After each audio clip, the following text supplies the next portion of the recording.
Hello everyone, welcome to true I S and P C S. तो दोस्तों हम बात करते हैं आगे। हमने एल पी जी रिफॉर्म्स के कंटेक्स्ट में जो हम मेजर्स पढ़ रहे थे, और मेजर्स में हम लोग दोस्तों बात कर रहे थे स्ट्रक्चरल रिफॉर्म मेजर्स की, जो कि लॉन्ग टर्म पॉलिसी मेजर्स थे। उसके अंदर हम लोग अभी तक कवर कर चुके हैं अपना लिबरलाइजेशन पॉलिसी। अब हम बात करते हैं प्राइवेटाइजेशन प्राइवेटाइजेशन के बारे में। ठीक है, अब आप लोग मुझे खुद बता दो इस टर्म का मतलब। What do you mean by the term privatisation? क्या मतलब होता है प्राइवेटाइजेशन का? जब हमारा देश आजाद हुआ था तो फायका हमने कैसा इकोनॉमिक सिस्टम अपनाया था? Mixed economic system. लेकिन गुंजन, हमने commanding heads of the economy का रोल किसको दिया था? गवर्नमेंट को, पब्लिक सेक्टर को दिया था। अब आईएमएफ वर्ल्ड बैंक ने शर्त क्या रखी थी कि सरकार के बहुत सारे सेक्टर्स में ओवर इंटरफेरेंस की वजह से इकोनॉमी इतनी तेजी से आगे नहीं बढ़ रही है, तो आपको किसको आगे करना चाहिए? प्राइवेट सेक्टर को आगे करो और खुद आप पीछे के चक्कर बैठ जाओ। राइट मुस्कान, यही हुआ था, है ना? तो हम बात करते हैं प्राइवेटाइजेशन के बारे में। तो प्राइवेटाइजेशन में हम खुशी यही बोलेंगे ना कि प्राइवेट सेक्टर को हमें आगे करना है, सरकार रहेगी, पब्लिक सेक्टर रहेगा, लेकिन अब इकोनॉमी में कमांडिंग हाइट्स का रोल प्राइवेट सेक्टर को दे दिया जाए, और सरकार या पब्लिक सेक्टर सिर्फ उन एरियाज को देखे जहां पर प्राइवेट सेक्टर, सरकार को ऐसा लगता है जहां पर प्राइवेट सेक्टर लोगों को फेयर रेट्स पर equitable distribution of goods and services नहीं कर पाएगा। क्या आप सब लोग एग्री करते हो मेरी इस बात से? राइट, ठीक है। तो प्राइवेटाइजेशन का पहले मतलब समझते हैं। It implies shedding of the ownership और management of a government owned enterprise. यानी कि अभी तक जिस कंपनी, जिस फर्म, जिस एंटरप्राइज को सरकार कंट्रोल कर रही है, सरकार उसकी मैनेजमेंट से दूर हो जाए, परे हो जाए, साइड हट जाए, अपने आप को पीछे खींच ले। शेडिंग ऑफ द ओनरशिप, ठीक है। यानी कि उसका मालिकाना हक किसको दे दिया जाए? किसको दे दिया जाए? प्राइवेट सेक्टर को। ये सेम चीज कि सरकारी ओनरशिप शेड हो रही है, सरकार पीछे खिसक रही है और प्राइवेट सेक्टर को आगे प्रोत्साहन मिल रहा है।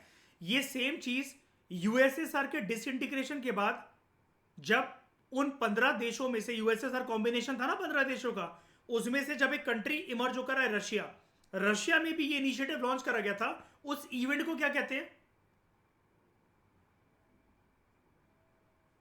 उस इवेंट को क्या कहते हैं? नहीं नहीं, ग्रुप का नाम नहीं पूछ रहा हूं। रशिया में सरकार ने सरकारी कंपनीज सरकारी कंपनीज का मालिकाना हक प्राइवेट सेक्टर के हाथ में दे दिया था, बेचना शुरू कर दी थी। Ownership from public sector to private sector करने लगी थी सरकार। क्या कहते हैं हम उस इवेंट को? एनीवन? नहीं नहीं, उसको हम लोग कहते हैं, ग्लोबलाइजेशन तो एक फिनोमेना होता है।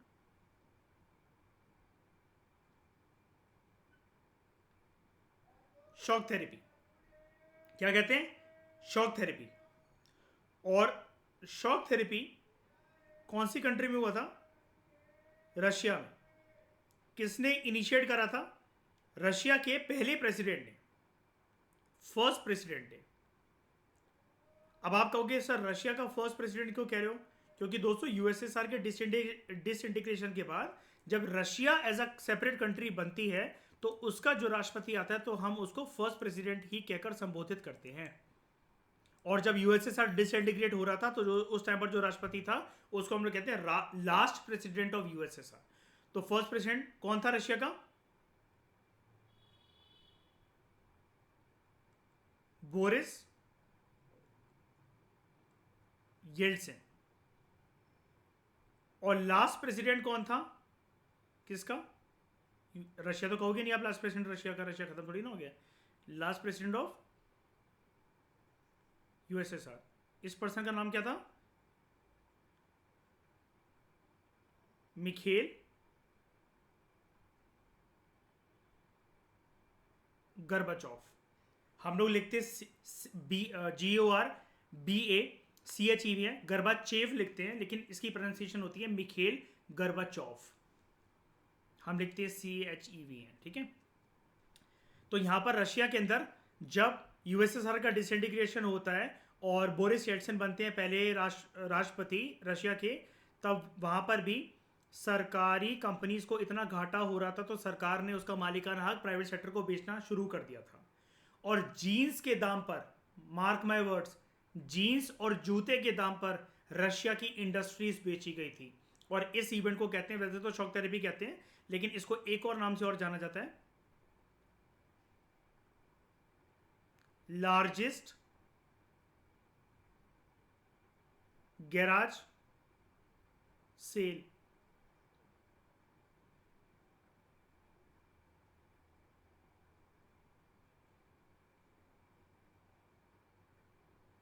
इन world history, largest garage sale in world history. Jeans, जूते, टूथपेस्ट, टूथब्रश के दामों पर इंडस्ट्रीज बिक रही थी रशिया के अंदर। ठीक है, इत्मीनान से जब पर्सनल टाइम टेबल बना सको, कंटेम्प्रेरी वर्ल्ड पॉलिटिक्स के मेरे लेक्चर देखना शुरू करना। रिमार्केबल अंडरस्टैंडिंग आप लोगों को मिलेगी कोल्ड वॉर पॉलिटिक्स के बाद से लेकर अभी कंटेम्प्रेरी वर्ल्ड में क्या चल रहा है। And if you are a PSIR student, definitely आपको एक एज मिलेगी। मैंने कवर ही उसको ऐसे करवा रखा है कि PSIR की तैयारी इतनी भयंकर हो जाए कि PSIR ऑप्शन वाला बच्चा भी नहीं जान सके उसको, क्योंकि वो बैकग्राउंड नहीं जानता कोल्ड वॉर का। 12वीं क्लास की NCERT पढ़ने में लोगों को शर्म आती है ना, भाई ये क्या पढ़ना, नोट पढ़ लेंगे PSIR के, ये कर लेंगे, हमारा तो ऑप्शनल है। ऐसे नहीं चलता है। ठीक है, तो it implies shedding of the ownership और management of a government owned enterprise.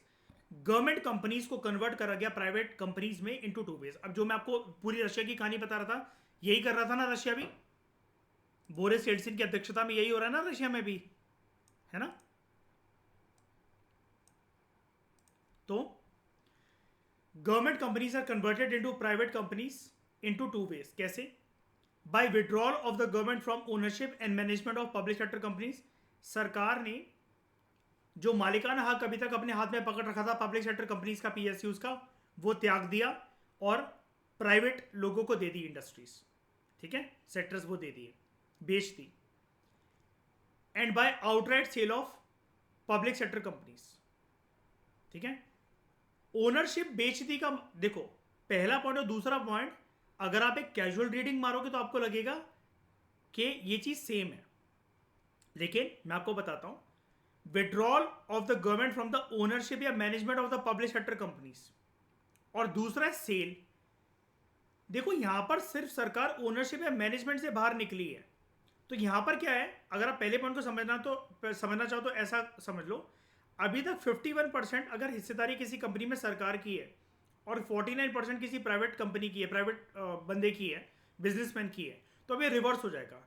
51% हिस्सेदारी हो जाएगी प्राइवेट सेक्टर की और 49% हिस्सेदारी हो जाएगी पब्लिक सेक्टर की, ऐसा समझ लो। और आप भी जानते हो, जिसके पास मेजॉरिटी शेयर होल्डिंग होती है किसी भी कंपनी के अंदर, कंपनी उसी की होती है।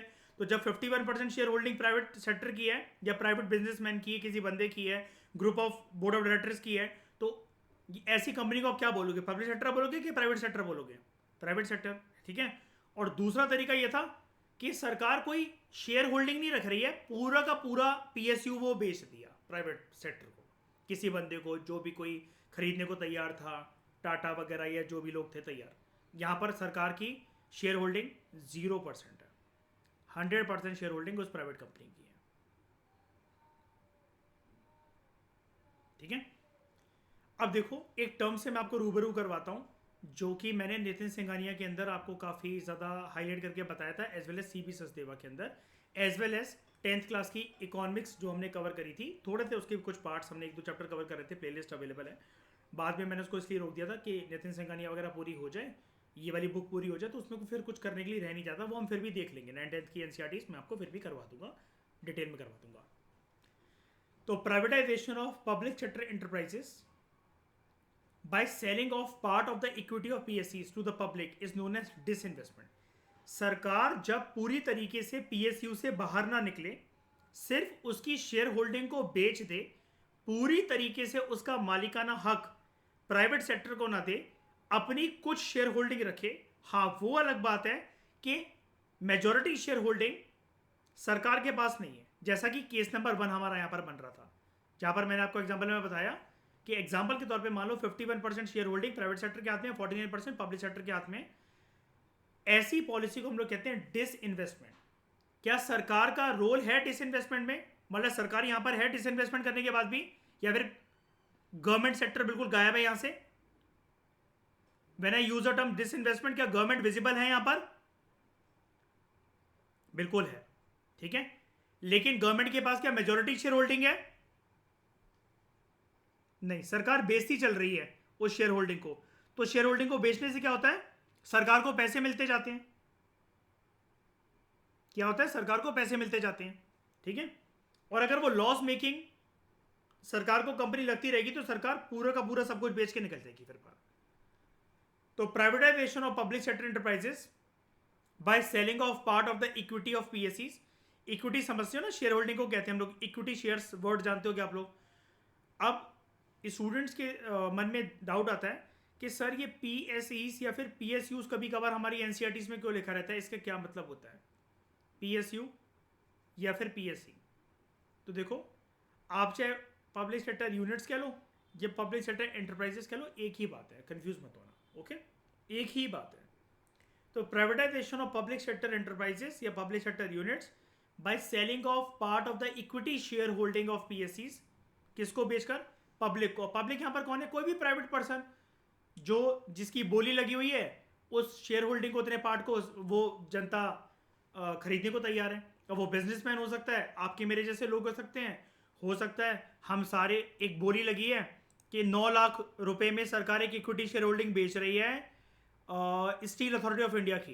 तो अपन फायका सब लोग मिलाकर 1 2 3 4 5 6 7 8 9 आरएन तक को मिला के 9 लोग हैं। आप सबने 1-1 लाख रुपए डाले और आप सब लोग जॉइंटली उसको क्या कहते हैं, ओन कर रहे हो। जितनी शेयर होल्डिंग थी, जितनी सरकार ने मतलब बेचने के लिए लगाई थी, आप सबने खरीद दी पूरी 9 लाख रुपए की। तो purpose of the sale according to the government, सरकार बेचती ही क्यों है? Was mainly to improve the financial discipline and facilitated modernisation. सरकार भी देखो अब समझ गई। वैसे तो पीछे से डंडा दे रखा था आईएमएफ और वर्ल्ड बैंक ने कि आपको ये काम करना ही है, लेकिन सरकार को कुछ तो रीजन देना ही था ना अपने देश में। तो सरकार ने इस टाइम पर बोला कि हम ये काम इसलिए कर रहे हैं, अभी तक इसलिए नहीं करा क्योंकि हमें रियलाइज हो गया है कि फाइनेंशियल डिसिप्लिन सरकारी कंपनियों के अंदर बहुत लैग कर रहा है और मॉडर्नाइजेशन नहीं हो पा रही है। तो मॉडर्नाइजेशन को बढ़ावा देने के लिए और फाइनेंशियल डिसिप्लिन को इम्प्रूव करने के लिए, यानी कि ये जो पीएसयूज हैं अभी तक, इनकी कंडीशन को इम्प्रूव करना है, इनको प्रॉफिटेबल बनाना है। इस वजह से हम कुछ इसका मालिकाना शेयर पब्लिक को, प्राइवेट सेक्टर को, प्राइवेट लोगों को बेच रहे हैं।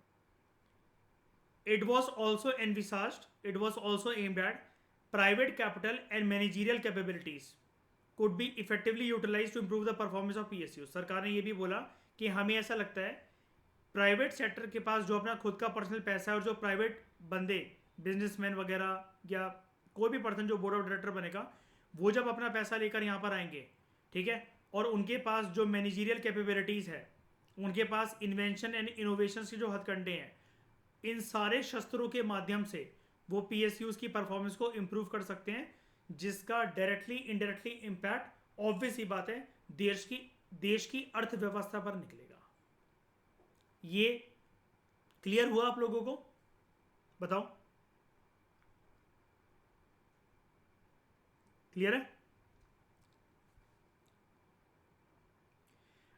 डिसइन्वेस्टमेंट गुंजन सिंपल सा ये मतलब है, अभी एक कंपनी को पूरा 100% सरकार ओन कर रही थी, सरकार को लगता है लॉस में जा रही है, तो सरकार पूरा ना बेच के उसकी कुछ शेयर होल्डिंग बेच दे रही है कि 90% आपसे बोले सरकार के गुंजन हम रखेंगे, 10% शेयर होल्डिंग आप खरीदो। यानी कि इस कंपनी को जितना भी मुनाफा होगा, पहले 100% प्रॉफिट सरकार के पास जा रहा था, अब 90% सरकार के पास जाएगा, 10% क्योंकि गुंजन की शेयर होल्डिंग है उसके अंदर, तो गुंजन के पास आएगा। ये है सिंपल। हाँ बिल्कुल बिल्कुल बिल्कुल, ठीक है। तो गवर्नमेंट ने ये सोचा that privatisation could provide strong impetus का मतलब होता है स्ट्रॉन्ग फोर्स, ठीक है, क्या strong push to the inflow of FDI. हमारे देश में फॉरेन डायरेक्ट इन्वेस्टमेंट आएगी इससे। अब कैसे आएगी? जब हम प्राइवेट सेक्टर को इतना इंकरेज कर रहे हैं तो विदेशी कंपनियां भी तो आकर भारत के अंदर निवेश करना चाहेंगी, अपना सेटअप खोलना चाहेंगी, अपनी कंपनीज के माध्यम के थ्रू गुड्स एंड सर्विसेज को बेचना चाहेंगी हिंदुस्तानियों को। तो जब आपने प्रीवियस जो पॉलिसी देखी थी लिबरलाइजेशन, उसके अंदर लाइसेंसिंग सिस्टम तो ख़त्म हो ही गया था, और वहाँ पर भी सरकार ने बोल दिया था कि हाँ, बाहर से कोई विदेशी कंपनी भारत में आकर सेटअप बनाना चाहती है, निवेश करना चाहती है, कर सकती है। सोने पे सुहागा बात हुई लिबरलाइजेशन के साथ। प्राइवेटाइजेशन को आगे पुश कर रही है सरकार खुद अब स्टेप बाय कर रही है, और इकोनॉमी में commanding Heights of the economy का रोल प्राइवेट सेक्टर को दे रही है। तो इससे एफडीआई बढ़ा। क्या ये मकसद पूरा हुआ? जी हाँ, हुआ। एफडीआई का इन्फ्लो हमारे देश में बहुत अच्छा है, और भारत की सरकार प्रयास करती रहती है। मैं ये तो नहीं कहूँगा कि परफेक्ट तरीके से भारत एक वो परफेक्ट डेस्टिनेशन है जहाँ पर सारी विदेशी कंपनी का मन करता है कि चलो अगर हमें कहीं अपने देश से बाहर निकलना है तो भारत ही चलते हैं। उनको भी थोड़ी बहुत शिकायतें रहती हैं कि भारत के अंदर टैक्स रिजीम थोड़ा सा क्रिस्टल क्लियर नहीं बताया जाता है। कुछ कुछ कंपनीज ने शुरुआती दिनों में आरोप भी लगाए थे हमारे ऊपर, इस ज़माने की बात कर रहा हूँ मैं, 1990 के दशक के बाद, कि घूस खिलानी पड़ती है सरकारी कर्मचारियों अधिकारियों को सेटअप वगैरह बनाने के लिए।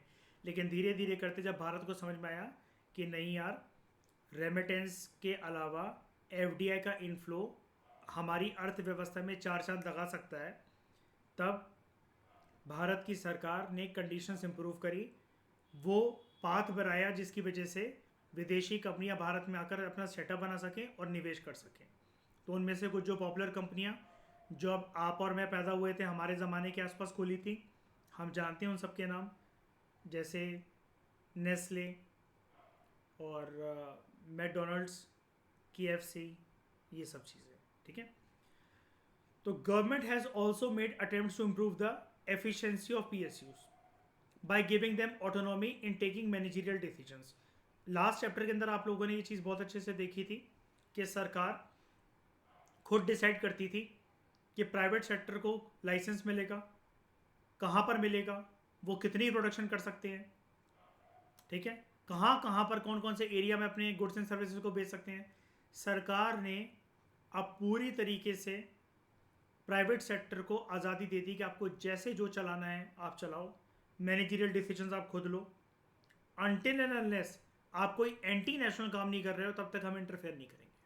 कोई भी चीज़ आप भी जानते हो, देखो हमारी देश की व्यवस्था लोकतांत्रिक व्यवस्था है, डेमोक्रेटिक व्यवस्था है। सिर्फ ये लिख देना कि सरकार पीछे खिसक गई थी तो आप किसी भी चीज़ को एब्सोल्यूट टर्म्स में मत मान जाया करो। ठीक है। ऐसे तो इंटरफेरेंस हम लोग भी नहीं करते हैं रिलीजियस एक्टिविटी पे, क्योंकि गुरुद्वारे, चर्च, मंदिर, मस्जिद में क्या चल रहा है।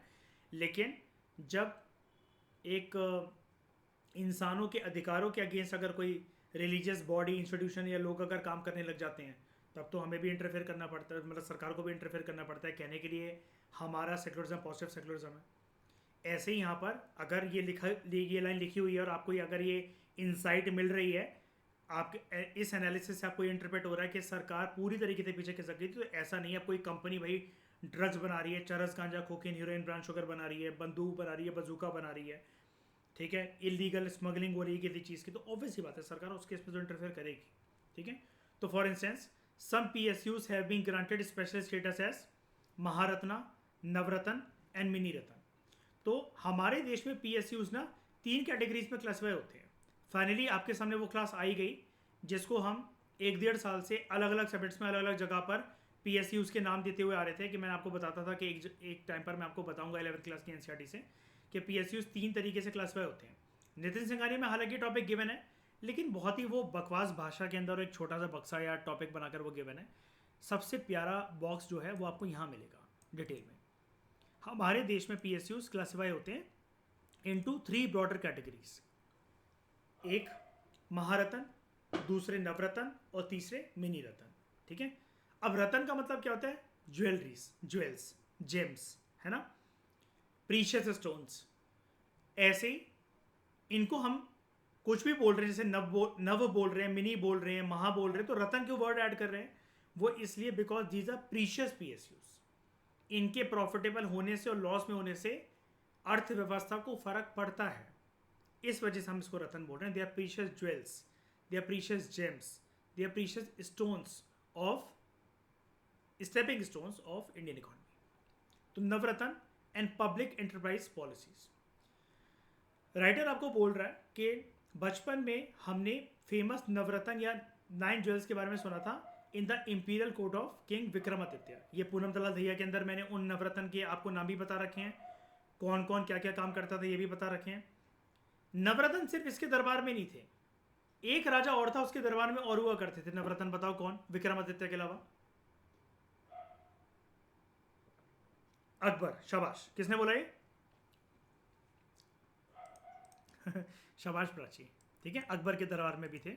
जैसे सबसे फेमस तो आप लोग जानते होंगे, फायका आपने वो सुना है जैसे बचपन में कार्टून आते थे अकबर के बीरबल, तो बीरबल भी एक नवरत्न था उसके कोर्ट में, ठीक है। तो who were eminent persons of excellence in the field of art, literature and knowledge, ठीक है। तो in order to improve efficiency, professionalism को भर भर के ठूसने के लिए, and to enable them to compete more effectively and efficiently in the liberalised global environment, government ने public sector enterprises, public sector units को आइडेंटिफाई करा, कुछ को आइडेंटिफाई करा कि भाई इनके प्रॉफिटेबल होने से या इनके लॉस मेकिंग सिचुएशन में जाने से अर्थव्यवस्था पर अच्छा या बुरा असर पड़ सकता है, ठीक है, डेफिनेटली पड़ सकता है। तो उनको डिक्लेयर करा गया as Maharatna, Navratna and mini Ratna. तो they were given greater managerial and operational autonomy. अब आप कहोगे सर ये तो सरकारी कंपनी है, तो सरकार सरकारी कंपनियों को ग्रेटर मैनेजरियल या ऑपरेशनल ऑटोनॉमी कैसे दे रही है? देखो ऐसा होता है, सरकार जो सरकारी कंपनियां चलाती है, जिसको आप आम भाषा के अंदर पीएसयू या पीएससी के नाम से जानते हो, उसका भी एक मैनेजरियल स्टाफ होता है। वो बहुत बार अच्छे अच्छे डिसीजंस लेना चाहते हैं। जैसे मान लो कि आप और मैं, हम जैसे लोग सिलेक्शन के बाद लगे हुए हैं किसी पीएसयू या पीएससी में, एज डायरेक्टर, एज चेयरमैन वगैरह, एज मतलब आईएएस ऑफिसर के पद पर जाने के बाद हम अपने लेटर ईयर्स में लगे हुए हैं। यहाँ पर हमारे पास बहुत अच्छे अच्छे आइडियाज़ हैं कि सर ये जो, मान लो एग्जांपल के तौर पे बता रहा हूँ, सर ये जो एयर इंडिया डूब रहा है, मैं आपको ये चीज़ बता सकता हूँ, मेरी टीम ये चीज़ बता सकती है कि आप ये प्रयास करो, ये स्टेप्स लो, पक्का आपको उसको बेचना नहीं पड़ेगा, कुछ टाइम लगेगा लेकिन अपने हाथों से नहीं जाएगा। अब हम उनके सामने जो एक ब्लूप्रिंट प्रेजेंट करेंगे, अपना लैपटॉप लेकर गए, पन्ने लेकर गए, मंत्रियों को बैठ के समझा रहे हैं, मोदी जी को बैठ के समझा रहे हैं, तो नेताओं की ठस बुद्धि में वो वाली बात घुसती नहीं है, वो करते वही है जो उनका मन करता है। और हमारे वहां पर होना या ना होना बराबर होता है, क्योंकि हमारे पास ऑपरेशनल ऑटोनॉमी या फिर मैनेजरियल ऑटोनॉमी नहीं होती कि हम वहां का, हम मतलब वहां का देख रेख कर रहे हैं, संभाल रहे हैं, ग्राउंड लेवल पर चीजें जानते हैं, कहां लॉस हो रहा है, कहां प्रॉफिट हो रहा है। लेकिन हमारी बात अगड़ू नेता सुनने के लिए तैयार नहीं होते। सरकारी हम भी हैं, सरकारी वो भी हैं, लेकिन इसको कहते हैं कि आप सोच रहे होगे, मैं आपके डाउट को क्लियर कर रहा हूं कि मन में जो आ रहा होगा कि सर पीएसयू या पीएससी तो सरकारी कंपनियां ही होती हैं, तो फिर इनको ऑपरेशनल, फाइनेंशियल या मैनेजरियल ऑटोनॉमी कैसे मिल रही है? ये तो सरकारी है ना, और जो काम कर रहे हैं वो भी सरकारी अधिकारी हैं। तो ये मैंने आपको क्लियर करा कि हाँ, जो काम कर रहे हैं वो सरकारी अधिकारी हैं, ग्राउंड लेवल पर वो जानते हैं कि कहाँ प्रॉफिट हो रहा है, कहाँ लॉस हो रहा है। जब वो ब्लूप्रिंट देते हैं कि सर लॉस मेकिंग पीएसयू को कैसे बचाया जा सकता है, अल्टीमेटली डिसीजन उसका सेंट्रल गवर्नमेंट लेती है या स्टेट गवर्नमेंट लेती है, जैसा भी मतलब उनका मिक्सचर हो, प्रॉफिट शेयरिंग का जो भी करके, लेकिन सरकार लेती है। मुख्यमंत्री उनका मंत्रिमंडल, प्रधानमंत्री उनका मंत्रिमंडल लेता है। अब वो बहुत बार हमें अपनी मन की करने नहीं देते हैं। अब आप ही खुद ही समझ जाओ ना, आप ही आईएएस ऑफिसर हो, ग्राउंड लेवल पर आपने अपने डिस्ट्रिक्ट में बहुत कुछ देख रखा है। आप कल को ये सेंट्रल सेक्रेटेरिएट में आए और मोदी जी और उनके मंत्रिमंडल के साथ आप काम कर रहे हो, आप उनको बड़ी अच्छी अच्छी रिकमेंडेशन देते हो, सर मैंने ग्राउंड लेवल पर ये देख रखा है, आप ना ऐसी चीजें ये इंप्रूव कर लो। सर 5 साल का आपका कार्यकाल है, 3 साल में चीज इंप्रूव हो जाएगी, डेफिनेटली जनता सर जिंदगी भर आपको भगवान की तरह पूजेगी। आप तो अच्छी बात कर रहे हो, और वो आपको शट अप करके बोल दो कि आप चुप रहो, आप ग्राउंड लेवल पे नहीं जानते, आप ज्यादा नेता बनने की कोशिश मत करिए, आप प्रशासनिक अधिकारी रहिए, अपनी औकात में रहकर बात करिए। अब आपको कोई ऐसा कोई बोल दे, नेक्स्ट टाइम आपके अंदर मोटिवेशन ही नहीं आएगी कोई इनोवेटिव थिंकिंग लाने की। अब ठस बुद्धि के आदमी को कौन समझाए? ठस बुद्धि का आदमी तो चिल्ला चिल्ला कर या अगर वो आपसे वरिष्ठ है, पोस्ट में बड़ा है, ऊंचे ओहदे पर बैठा है, तो वो तो सिर्फ आपको नो बोल देगा, और उस नो के बाद आपके अंदर कभी हौसला रहेगा ही नहीं, हिम्मत रहेगी नहीं कि आप कभी कोई अच्छी डिसीजन मेकिंग कर सको या कभी किसी को अच्छी रिकमेंडेशन देते रहो। आप भी सोच लेते हो एक टाइम के बाद, बाढ़ में जब मुझे क्या फर्क पड़ता है, मेरे पास तो पेंशन आएगी, काहे को अपनी नौकरी खोनी सारे फालतू चोचलेबाजी के चक्कर में। वैसे भी we are policy implementer, policy makers and policy implementers, helping hand in the policy makers, ultimate decision lies with the government.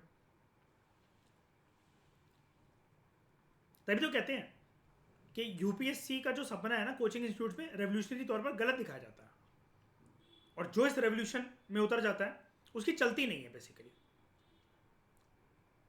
इतिहास गवाह इस चीज का, देश के तख्त पर बैठे जो सेंट्रल लेवल पर बैठा हुआ, चलती उसी की है, क्योंकि सेंट्रल गवर्नमेंट अगर अपनी पर आए तो वो अच्छे अच्छे राज्यों के मुख्यमंत्री तक को जेल पहुंचा देती है। तो greater operational, financial and managerial autonomy has also been granted to profit making enterprises which are referred to as mini Ratna. ये छोटे ज्वेल्स हैं, नवरत्न 9 इंपॉर्टेंट ज्वेल्स हैं, और सबसे ज्यादा प्रॉफिट मेकिंग करने वाले वो महारत्न है। सबको समझते हैं, डोंट वरी, अगला पैराग्राफ उसी के बारे में। पहले मुझे एक बात बताओ, आपको एक क्लासिफिकेशन इंट्रोडक्शन समझ में आया, हम क्या बोल रहे हैं, क्या बात कर रहे हैं यहां पर, ये है क्या पीएसयूज वगैरह, क्लियर हुआ? तो सेंट्रल पब्लिक सेक्टर एंटरप्राइजेस जो है, they are designated with different status. A few example of public enterprises with their status are as follows. एक कैटेगरी मैंने आपको बताई महारत्न की, है ना, एक कैटेगरी है महारत्न की। तो इसके अंदर कौन सी कंपनियां आ जाएंगी आपको एग्जांपल के तौर पर, क्या क्या देखने को मिल जाएगा? आईओसी, इंडियन ऑयल कॉरपोरेशन, फिर SAIL, Steel Authority of India Limited, Navratna, Hindustan Aeronautics Limited, ये दूसरी कैटेगरी है। मैं इसको एक सेकंड रुकना, ब्रॉडर कैटेगरी में पहले इसको मार्क कर देता हूँ आपके लिए।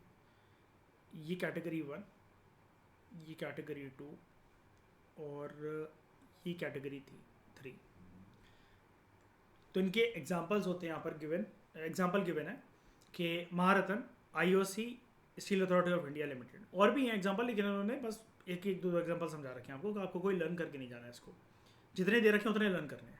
नवरत्न, हिंदुस्तान एरोनॉटिक्स लिमिटेड और एमटीएनएल, ठीक है। एमटीएनएल तो आपने सुनी होगा, टेलीफोन फैसिलिटीज़ वगैरह प्रोवाइड करता था पहले ये। महानगर टेलीफोन निगम लिमिटेड, बीएसएनएल भी आता है इसके अंदर, ठीक है। बीएसएनएल सॉरी मिनी रतन के अंदर आता है, अगला पार्ट वही है। मिनी रतन में आता है बीएसएनएल। भारत संचार निगम लिमिटेड, फिर AAI, airport authority of India, ठीक है। फिर आईआरसीटीसी, जब आप टिकट बुकिंग करवाते हो ना, रिजर्वेशन वगैरह करवाते हो, है ना, तो आईआरसीटीसी के थ्रू होता है वो। Indian railways catering and tourism corporation limited. अब महारत्न, जैसा कि मैंने आपको बताया, बहुत इंपॉर्टेंट प्रॉफिट मेकिंग इकोनॉमी की नींव इनके ऊपर डिपेंड करती है, ऐसे पीएसयूज होते हैं, ठीक है। अब जब इनकी इकोनॉमी में स्टेबिलिटी की वजह से इकोनॉमी स्टेबल रहेगी, या मतलब कैसे भी करके इनके प्रॉफिट मेकिंग या लॉस मेकिंग में होने से अगर प्रभाव पड़ता है सच में देश को इतना, तो अगर इसके जो शेयर्स हैं, ये मैं आपको एक एडिशनल पॉइंट बता रहा हूँ, अगर इसके जो शेयर्स हैं तो आप वो ले सकते हो, और definitely you will always be in a win win situation long term के अंदर, अगर आपको थोड़ी बहुत एनालिसिस अगर आती है। जैसे मैं दिखाता हूँ, मैंने कुछ लेक्चर्स पहले लाइव क्लास में श्रेया के सामने मैंने लिए थे, कुछ शेयर्स लिए थे, तो मैं अपना पोर्टफोलियो शो करता हूँ शेयर्स का।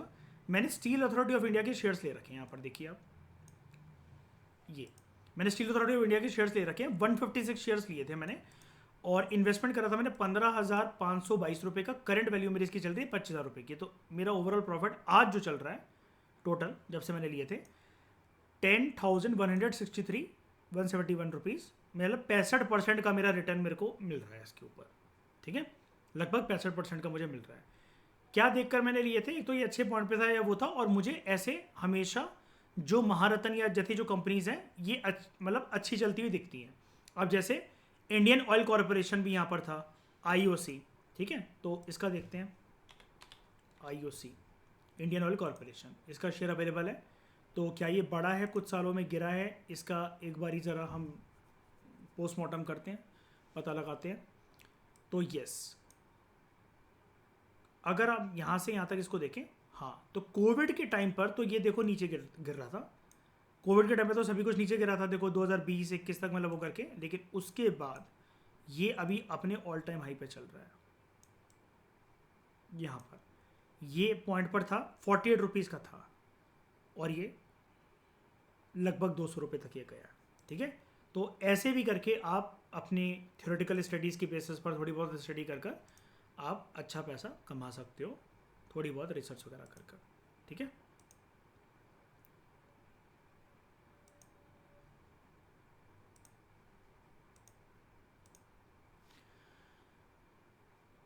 फिर हम आगे बात करते हैं।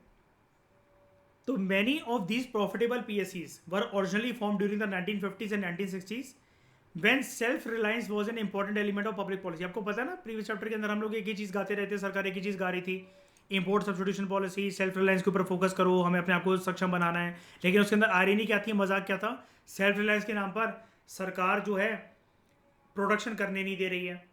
अब आप कहोगे वो तो सर प्राइवेट सेक्टर को नहीं करने दे रही थी ना, अरे तो पब्लिक सेक्टर तो पूरा का पूरा सरकार के हाथ में था, तो सरकार बचा लेती। फिर सरकार इतनी लालची थी, मतलब मैं प्रॉफिट मेकिंग के टर्म्स में नहीं कहूंगा, लेकिन सरकार प्राइवेट सेक्टर को कैसे भी करके नहीं आने देना चाह रही थी, इतनी लालची थी। आपने देखा था ना, दूध, ब्रेड और बिस्किट तक पे सरकारी कंपनी ने कंट्रोल कर रखा था, as well as electricity board companies. बताया था ना मैंने आपको प्रीवियस चैप्टर के अंदर, ब्रेड कंपनीज वगैरह तक की सरकारी थी, है ना। मैंने आपको ये भी बताया था, जैसे दिल्ली एनसीआर में और भी जगह पर आता होगा, लेकिन मुझे दिल्ली का पता है। दिल्ली में जब ये दूध वगैरह डीएमएस का जैसा भी दूध आता है, पहले कांच की बोतल में आता था, है ना। तो ये सरकार सब कुछ संभाल रही थी। तो they were set up with the intention of providing infrastructure and direct employment to the public, ताकि जो क्वालिटी है एंड प्रोडक्ट की मतलब कि जनता तक क्या पहुंच रहा है, it reaches the masses at a nominal cost. जैसा कि आप जानते हो, पब्लिक सेक्टर ने commanding heads of the economy को संभाल रखी थी, ताकि जनता को फेयर रेट पर सब कुछ चीज़ें मिल सके।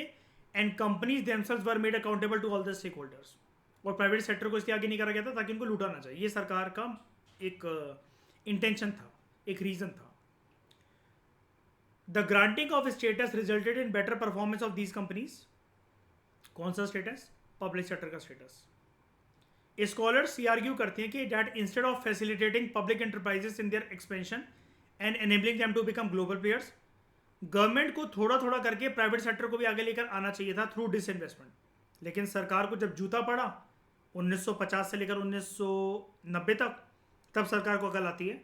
तो of late government has decided to retain them in the public sector and enable them to expand themselves in the global market and raise resources by themselves from the financial market. यानी कि writer आपको ये कह रहा है, अब कुछ सालों में जब से एलपीजी रिफॉर्म्स आए हैं, तब से सरकार प्राइवेटाइजेशन की पॉलिसी को बेस बनाकर अब प्राइवेट सेक्टर को आगे करने लगी है। और सरकार उनको इतनी लिबर्टी देने लगी है कि वो अगर चाहें तो पब्लिक सेक्टर के साथ जुड़े रह सकते हैं। पब्लिक सेक्टर के साथ कैसे जुड़े रह सकते हैं? जैसा कि मैंने आपको बताया, एक पीएसयू है और सरकार ने प्लान बनाया कि इस पीएसयू के 25% शेयर जो है वो प्राइवेट सेक्टर को बेचने हैं। तो अलग अलग लोगों ने खरीद लिए। अब मुझे क्या बताओ, स्टील अथॉरिटी ऑफ इंडिया में मैंने 156 शेयर ले रखे हैं। अगर कल को कोई भी डिसीजन होता है, कोई भी डिसीजन यहाँ पर लिया जाता है, मेरा कुछ वोट शेयर होगा या मेरी बात सुनी जाएगी क्या? सोच समझ के जवाब देना इस चीज़ का। मैंने सिर्फ शेयर ले रखे हैं उसके, मेरा कुछ वोटिंग डिसीजन या मेजर डिसीजन मेकिंग फाइल का कुछ बनता है क्या? एक शेयर भी ले रखा होगा तब भी बनेगा। पता है, कंपनी को पैसा दिया है, कंपनी की नींव में मेरा भी हाथ है। कंपनी का केक साइड बढ़ रहा है और केक कट रहा है, सब में बढ़ रहा है, इसलिए मेरा वो 10-10.5 हज़ार रुपये का प्रॉफिट चल रहा है उसके अंदर।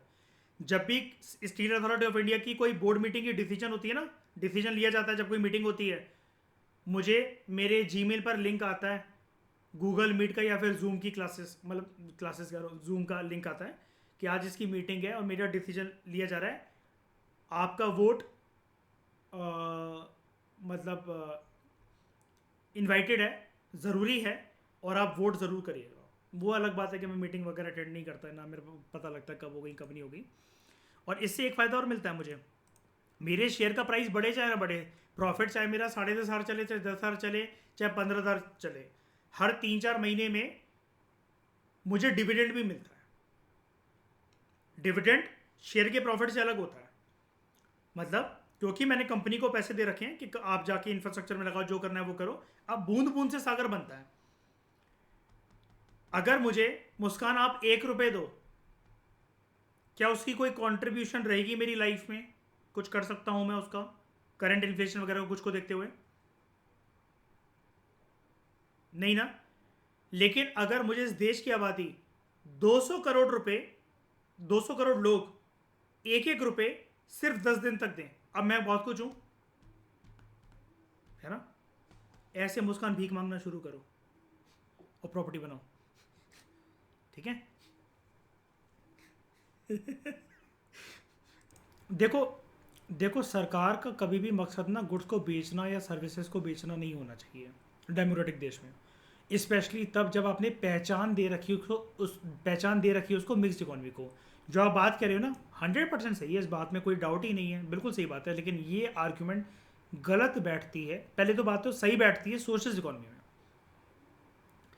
गुंजन ये कह रही है, जितने लोग सुन रहे हैं उसका सवाल, उसका मतलब एक आर्ग्यूमेंट ये है कि देश जब आज़ाद हुआ तो सरकार को ना लोग ज़्यादा टैक्स देते थे, ना सरकार के पास कोई इनकम का सोर्स था, तो सरकार ने अपने पास कंपनी रख के गलती क्या कर लिया, बिस्किट वगैरह ये सब जो कंपनीज, जो छोटी छोटी बड़ी बड़ी कंपनीज उसने अपने पास रखी, गुड्स एंड सर्विसेज को बेच के तो पैसा कमाएगी ना, इकोनॉमी कैसे तो चलाएगी ना।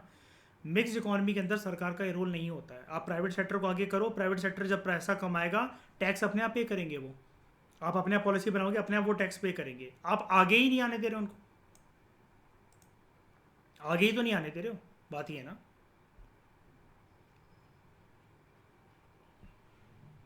क्या यार, ये नहीं कहा जा सकता यार, ये नहीं कहा जा सकता। क्योंकि अगर सरकार एफिशिएंट तरीके से काम कर रही होती तो क्यों गए फिर भीख मांगने IMF वर्ल्ड बैंक के पास, अगर इतनी सक्षम थे तो? ग्राफ तो सरकार का ऐसे शुरू हुआ ना कि मतलब 1947 में अपन यहाँ बैठे हुए हैं, देश की आज़ादी मिल गई, first 5 year plan, second 5 year plan, third 5 year plan यहाँ सपने दिखाए गए। उसके बाद ये जाते जाते जाते जाते और इकोनॉमी की हालत ध्वस्त हो गई। जब हम 1947 में थे उससे भी ज़्यादा नीचे गिर गया, और फिर जब हमें लोन मिला तब हम यहाँ पहुँच गए। हर चीज़ का ट्रेंड ऐसे ही चलता है।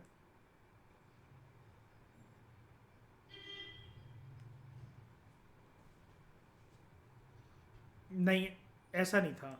मतलब अच्छा, ये सरकार की तरफ से कह रहे हो?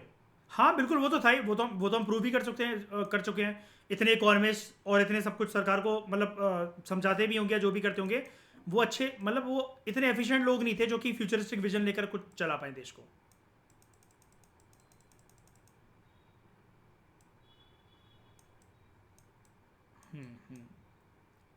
ठीक है, तो ये चीज़ क्लियर है आप लोगों को? प्राइवेटाइजेशन समझ में आया अच्छे थे? ठीक है, तो इस डिस्कशन में दोस्तों फिलहाल इतना ही। Thank you very much for discussion.